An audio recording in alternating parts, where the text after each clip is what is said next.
you should now already know that the successor to my person will, as of 1953, be a young woman from the DAL universe, where you will certainly be taken one time. The name of your contact person will be Asket. She belongs to one of the branches of our peoples, from which others still occupy the Lyra and Vega systems, however shifted a split second from this space-time plane, just as is our space-time configuration in which our Plurian systems exist.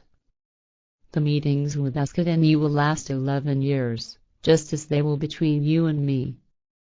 Thereafter you will be left alone for 11 years and must learn very much through your own initiative, after which then in the year 1975 a meeting connection with you will again be taken up, and indeed by my granddaughter Semyes as well as by my son Patha. They both, in addition to others, will then continuously be your future meeting companions. Semyes is a prospective Ishrish and Patha is an Ishwish. Also a man and prospective Ishwish with the name Quetzal will be of importance for you, as will also many others.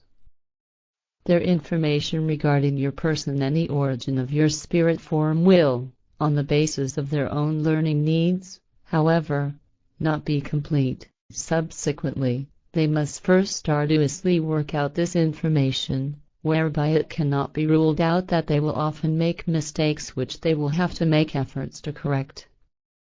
And in this regard you will have to be the intervening and helpful power, in order to also teach them.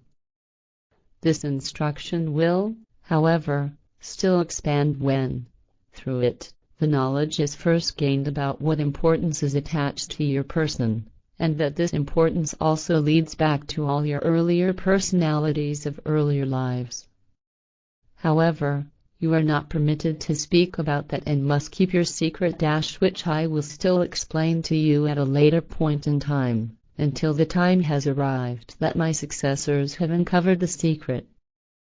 Also, in regard to the members of your group, you should always be silent about all things until the time is ripe to reveal new cognitions or secrets, and, indeed, the need for silence is all the same no matter what it relates to.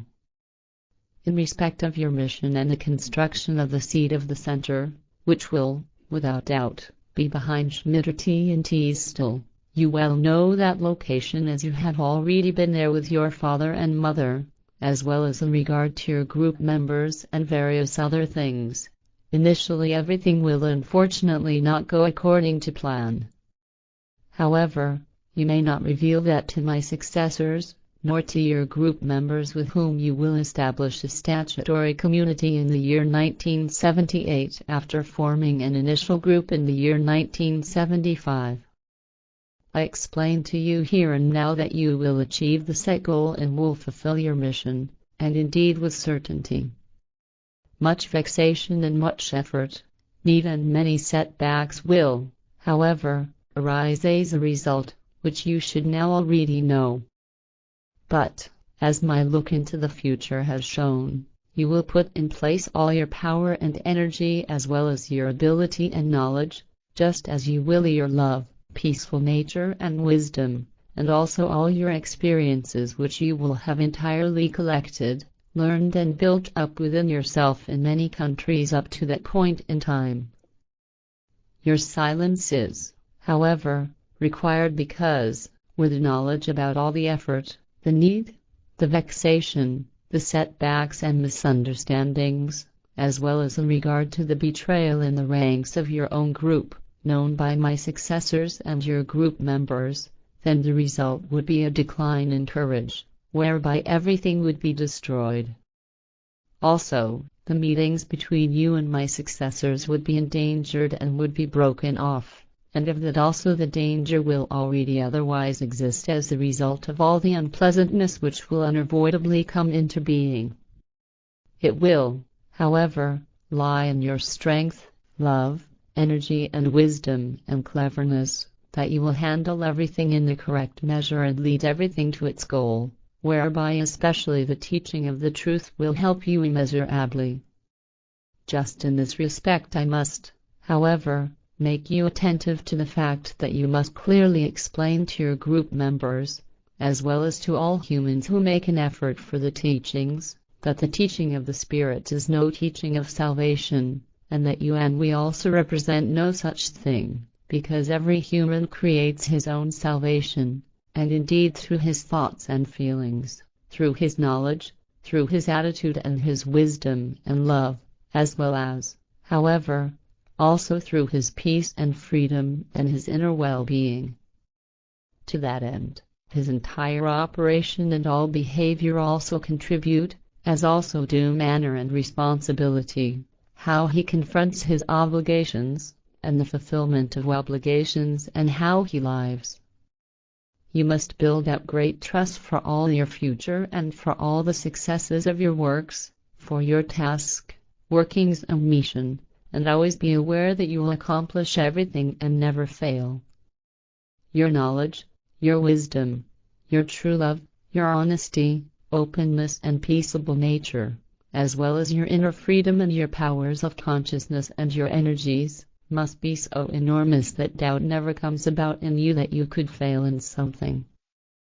All these values, to which also the virtues and many other excellent qualities belong, must become so massive, mighty and powerful in you, that they surpass all the hostilities, and these alone will be thereby sent flying, in that you order them to flee, so they cannot gain a foothold in you. Yet, thereby, to go around in healthy modesty and not let yourself be tempted, is one of the authoritative commandments which you must never break. Therefore, to this end, never turn your powers and energies on to doing things that would not be right. Even if your life is often threatened, never turn all your high values against the body and life of your attackers. Rather use them in every case always only for self-defense. And only if you maintain the correctness of your thoughts and feelings, as well as your actions and activities in every respect, and also use your great powers of consciousness in this form, will you be able to have true trust in yourself and not allow this to be shaken by anything. You must be a true human and live for life, your mission and for your evolution, as well as also for your health and your welfare, for which reason you should be advised that you, in every respect, always exercise the necessary control over yourself. Never let yourself be enraged, yet scream and bellow if the situation demands it, yet thereby never lose control of yourself, and do it in such a way that no negative feelings adversely affect you. To this end work out a trust and a certainty that you will always maintain control, whereby you should not, however, do anything other than that which corresponds to your nature, because the humans should see and recognize that you are a human as are they themselves.